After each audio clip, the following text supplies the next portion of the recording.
पवित्र घोष यात्रा महाप्रभुंर जगन्नाथ एवं बलभद्र सुभद्रा ये एक पवित्र रथ यात्रा समस्त श्रद्धालु भक्त मानक मोर हार्दिक शुभेच्छा और अभिनंदन प्रणाम।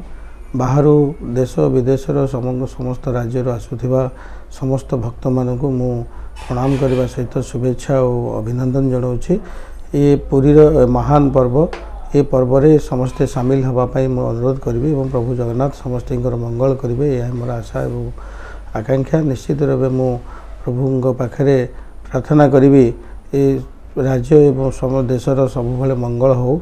आज जो भाव में रथ यात्रा को समस्त लोक आज छो छुटी तेणु निश्चित भाव गर्व आम कहीपर आम जड़े पुरीर बासिंदा ये सत्यवादी अध्यक्ष हिसाब से मुझे निश्चित गर्वित अनुभव करेंगे।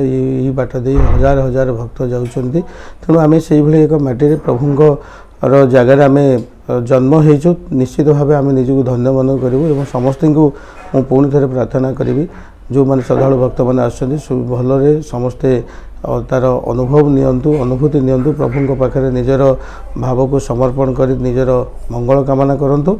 आशा करी प्रभु जगन्नाथ एवं मु प्रार्थना भी करुँ प्रभु जगन्नाथ समस्त मंगल करंतु ये संसार मंगल हो एवं पुरी जिला एक गोटे विकसित जिला हो प्रभुंर आशीर्वाद रे समग्र भारत वर्ष रे पुरी एक गोटे नंबर 1 जिला है गठित हो। धन्यवाद।